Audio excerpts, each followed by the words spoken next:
Link, the courageous hero who saves the day, and Zelda, the goddess of Hylia incarnate. These two characters have given us countless memories throughout the series, from Link's heroic bravery to dive headfirst into the face of danger, and Zelda the princess that carries the duty of sealing away evil when dark times arrive. The relationship of these two characters run deep, dating back to the era of the Sky. Both Link and Zelda are great characters, and it's never a dull moment when both of them are on screen together, invoking a range of emotions in us, like the playful, childish side to them to the moments of urgency of impending danger. And I'm going to rank every Link and Zelda relationship from worst to best. What's up guys, Tactics here with another video for you. Let me just go ahead and say that this is entirely my opinion based on my experience playing each of these games and how their interactions affected me. So be sure to let me know what your favorite Link and Zelda relationship is down in the comment section below. Alright, let's not waste any more time and dive right in. As you might know, there are a few games that don't really feature any interactions between Link and Zelda, such as Zelda 1 and 2, The Adventures of Link. Well, maybe except for that last scene at the end of Zelda 2. Then you also have Link's Awakening, which takes place entirely in a different setting on Koholint Island. Then of course you also have the other weird Zelda game, Triforce Heroes, that takes place in the kingdom of Hytopia. There were a few other games that I was also debating putting on this list, considering that there was a little bit of interaction between Link and Zelda, like the Oracle games. If you play both games and unlock the true ending, Zelda gets kidnapped by Twin Rova and Link has to save her from being sacrificed in order to revive Ganon. But if you played those games, then you know how that turned out. But I decided to mention them here before getting into the list. But anyways, now that we've got that out of the way, let's go ahead and start with the first game on the list. Now, I decided to include Majora's Mask simply because it is a sequel to Ocarina of Time and the relationship between the two has already been established. After defeating Ganondorf, Zelda feels bad that Link never got to experience his childhood, so she sends him back in time so he could enjoy his youth without the concern of Ganondorf plunging the world into chaos. Link then goes on a journey in search of Navi, but it's the last we ever hear from Zelda since the entire game takes place outside of Hyrule. We never see anything beyond their relationship between these two, so let's just leave it at that. A Link to the Past features Zelda being kidnapped once again and held prisoner, and she contacts Link via telepathy, letting him know that his retired uncle won't be able to get the job done, so he needs to get up at 2 AM in the morning to save her in a thunderstorm. So Link does his duty to save her, retiring his uncle and taking Zelda to the sanctuary, only for her to get kidnapped once again. Once you've collected the 3 pendants and recover the Master Sword, this time you have to save her along with the other maidens to unlock Ganon's castle to defeat him once and for all. In this game, Zelda's only really an objective setter, letting you know what you have to do next. So there's not really much real interaction other than that between these two, in my opinion. Both Four Swords and Four Swords Adventure feature Link splitting into 4 alter egos with the Four Sword. These games had Link and Zelda traveling together to check on the seal of the Four Sword, only for Zelda to get kidnapped once again and taken off by botw so that he can make her his wife. Link has to pull the sword and save the day. Now we don't really know what sort of relationship Link and Zelda have in this game since she gets kidnapped right away.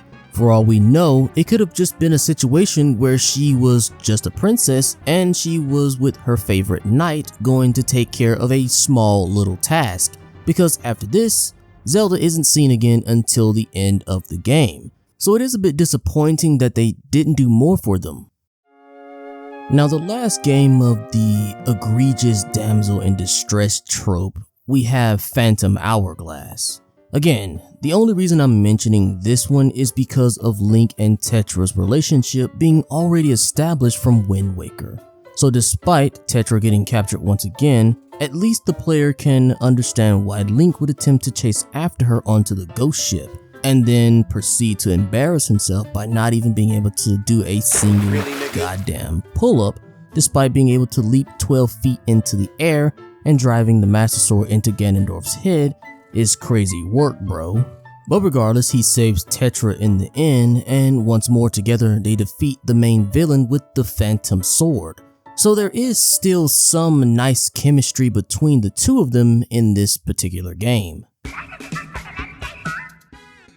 Alright, now we're getting to the good stuff. Twilight Princess is one game that gives Link a companion that completely overshadows Zelda, but that doesn't mean her and Link didn't have their moments.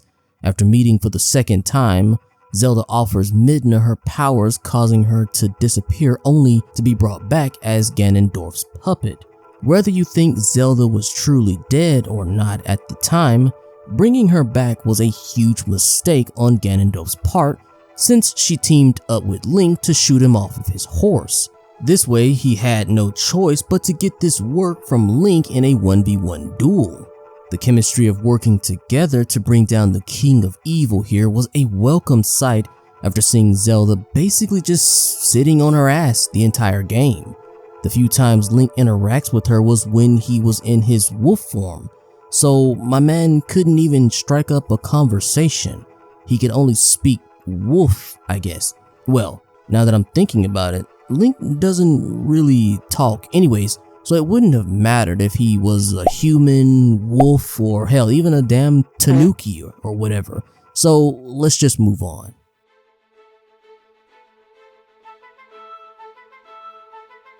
Now, despite A Link Between Worlds being very similar to A Link to the Past in a lot of ways, I decided to put it a bit higher on the list. My reason for that is because of Hilda and Ravio being the contrast to Link and Zelda. Ravio being a coward who abandoned his duty as the hero, and the incompetent Princess Hilda who was incapable of saving her world from utter destruction. The failures of these two characters make you appreciate Zelda being able to roll with the punches of getting kidnapped, but having the wisdom to know the dangers that lie ahead and preparing for the worst. Meanwhile, Link just knows that he has to be brave since many people, including Zelda, are counting on him.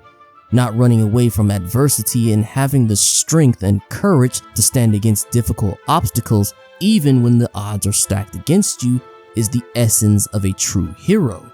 Plus, Link and Zelda wishing to return Lorule's Triforce back to its original state with their own Triforce was a beautiful ending to wrap up their story. Echoes of Wisdom is the very first Zelda game where Link is not the main focus. Instead, we follow Zelda on her journey to save Hyrule from the rifts opening up and dragging people into the Steel World. At the beginning, Link comes to rescue Zelda from Ganon's grasp, only to fall into the Steel World as a result. Zelda breaks free, and now it's up to her to save the kingdom while Link finds a way to escape the Steel World. Once they meet back up later in the story, Link gets captured for real this time, and Zelda has to save him for once.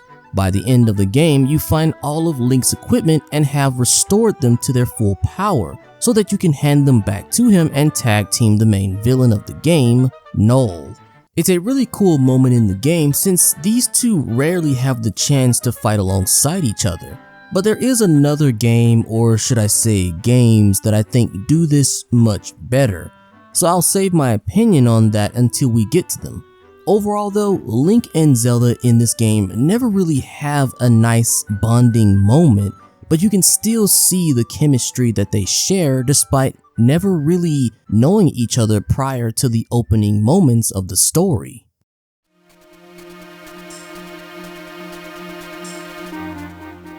Now, I really love the Minish Cap. Not too surprising that a lot of people also say that the Minish Cap is their favorite 2D Zelda game, because I'm also one of those people. The idea of having Link and Zelda being childhood friends is a sweet touch to the story that makes the player invested in wanting to actually save her from being turned to literal stone by botw.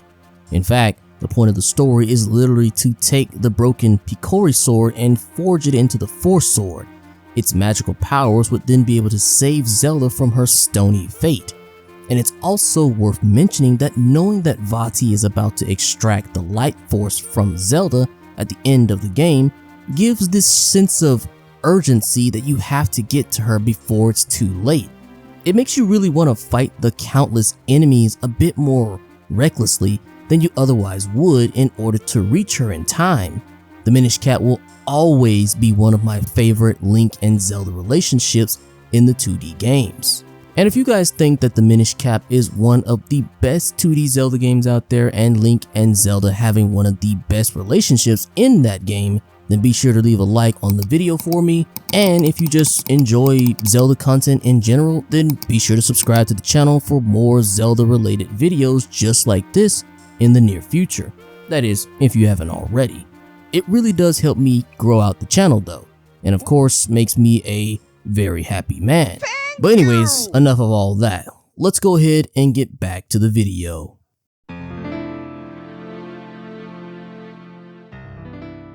One of the greatest 3D Zelda games ever made, hell, probably one of the greatest games ever made at all, is Ocarina of Time.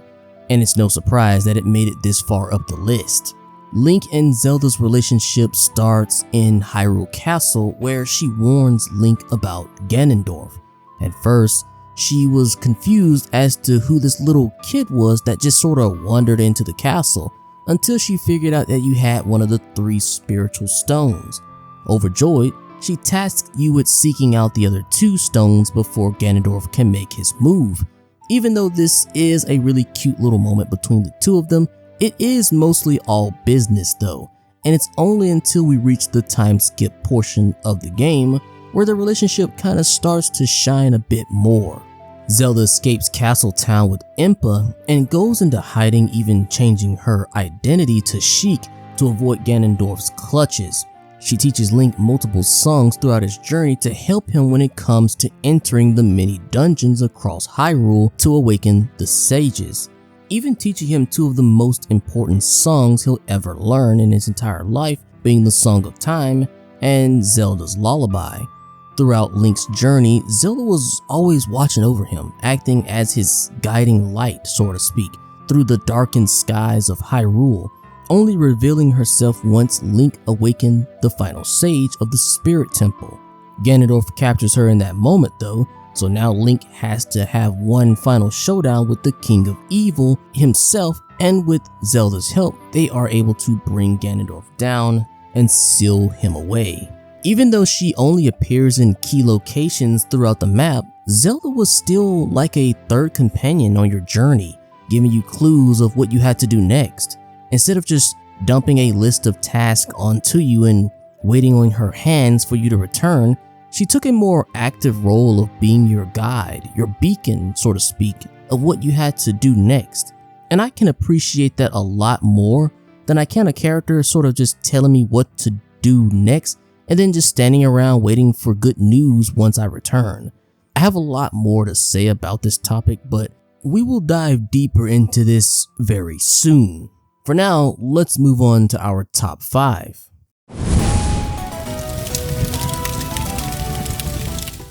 Much like with the other 2 Toon Link games, Spirit Tracks once again features some of the wackiest iterations of Link and Zelda this go around, since Zelda becomes your travel companion, or well, her spirit or ghost does at least. You spend a lot of time working together to solve puzzles and defeating monsters. Zelda having the ability to possess statues helps Link on their quest to restore the Spirit Tracks. And even though it's been years since I played this game, I still believe this to be one of the best Link and Zelda duos in the series. I may have said this before, but I would really love to see a 3D Zelda game that has us play as both Link and Zelda together. And now that we've gotten Echoes of Wisdom, I can 100% see this being a possibility of us having Link and Zelda as playable characters. I would really like to see both of them work together to solve certain puzzles that would otherwise be impossible to solve using Zelda's magic. Something like having a game that has puzzles based around Link and Zelda's individual strengths, alongside with puzzles that would require both of them working together in tandem, would be a fantastic way to shape up the formula quite a bit. Instead of giving Link all these crazy powers from the jump, like stopping time and passing through walls or ceilings, why not allow Zelda to have those powers instead? Let Zelda be a companion that has the magic powers while Link relies on his large arsenal of items. I really think if Nintendo were to make a game like this with the next 3D Zelda, it would be pretty incredible.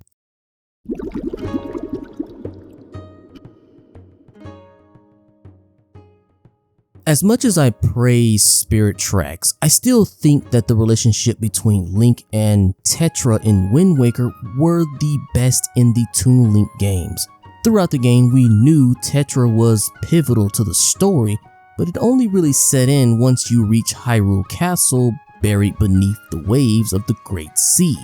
The wacky moments of Tetra teasing Link by shooting him into the Forsaken Fortress will always be one of the funniest moments between the two of them. Not to mention coming to save Link from Ganondorf after Link gets basically slapped by the king of child abuse. Tetra really comes in and saves the day here, but sadly she is overpowered by Ganondorf, and eventually she's caught in his clutches, leading him to finding out that she's actually Princess Zelda. After getting rescued by the Rito, the pair uncovers the Master Sword and the King of Hyrule beneath the ocean.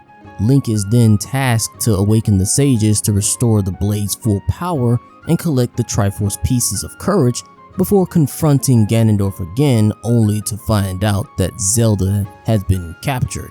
In the final moments, Zelda redeems herself though by fighting alongside Link using his bow and light arrows. This is hands down one of my favorite final bosses in all of Zelda. The atmosphere, music, and the fact that Zelda's involved in the fight just feels so epic. I love it. After defeating the King of Evil and returning to the surface, the duo decides to embark on a journey together to establish a new kingdom. The relationship between the two of them are very playful and fun, making it a joy to watch how Tetra just loves to tease Link in every situation that they're in together. And I think you can get the idea of where I'm going with this ranking with the remainder of the games. But this will forever be one of my favorite iterations of these two characters and how they both interact with one another in the entire franchise.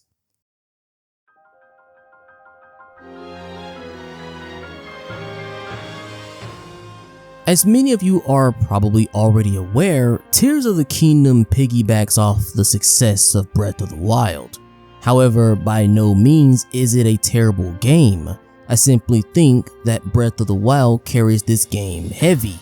The relationship between Link and Zelda has already been established from the previous game, and we get to see that on full display in one of the memories where Zelda would sacrifice herself and even her humanity in order to reforge the Master Sword to its original state.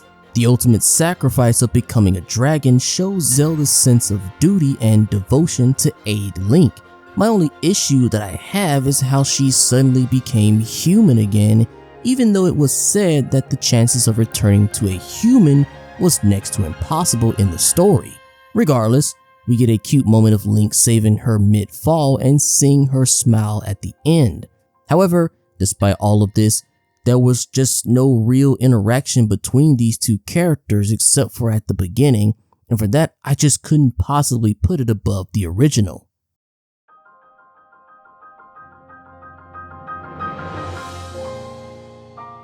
As previously mentioned, Link and Zelda's relationship was established in Breath of the Wild. From the beginning, Zelda was cold and dismissive towards Link, showing a sense of jealousy even of how he could easily embrace his role as the chosen hero, while she could only hope and dream that she could live up to her father's expectations of harnessing the goddess's power. However, as the two of them travel across the land uncovering the divine beasts, the guardians, and the shrines, her interactions with Link suddenly began to change her opinion on him. And you can learn this through her diary, as she says one reason Link stays silent is because of how heavy his duty weighs on him and how he must basically remain strong at all times. The final nail in the coffin was when she was saved from the Yiga's constant pursuit of her. After Link clutches up and saves her life, this solidifies her love and admiration for him. The memories tell the story of how Link and Zelda slowly grow closer, willing to throw themselves in the line of fire for each other, making the ending of the game all the more heartwarming when they are reunited at the defeat of Calamity Ganon. I've already expressed my feelings about recovering the shards of memories of Link's past and Zelda's memories in Tears of the Kingdom, though Breath's execution of the memories were done better in both contexts and keeping of the theme of loss. I simply hope that the Zelda team completely do away with the memory scavenger hunt though. I want to see Link and Zelda's story and their relationship unfold within the present, not just the past, and it would be an icing on the cake if Zelda was your travel companion, of course. As stated before, it really would just be cool if these two spent more time together in the present rather than being apart for I'd say 80% of the game, but I digress. This is definitely one of the best iterations of Link and Zelda though, both having a close, almost romantic relationship, but unfortunately it was beaten out by one other contender.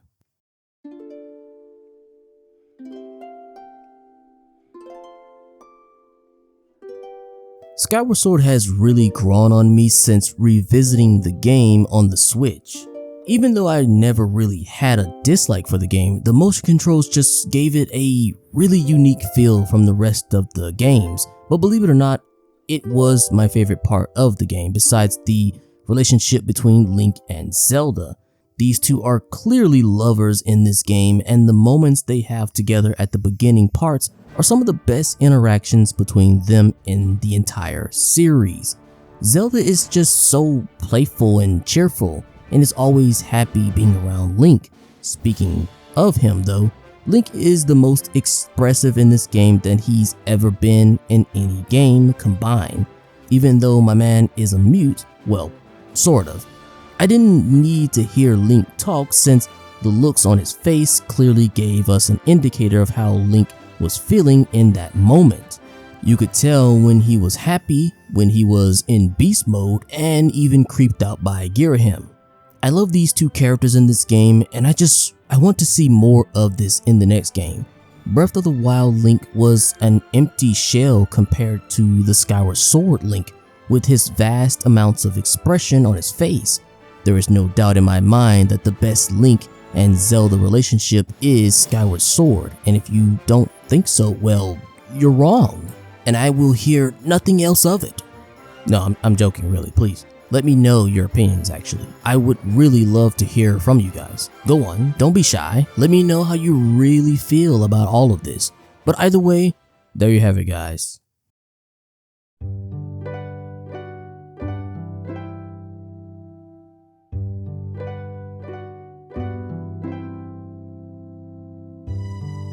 I really hope you enjoyed the video, and if so, be sure to smash that like button for your boy on your way out and subscribe to the channel for more Zelda and other RPG related content if you haven't already. And hey, maybe if you got a little bit more time to spare, check out this video on my hopes and dreams for the next 3D Zelda game for the Switch 2 right here on screen if you haven't seen it. Either way, I appreciate you guys all the same, and with that, I'll catch you in the next one. Peace.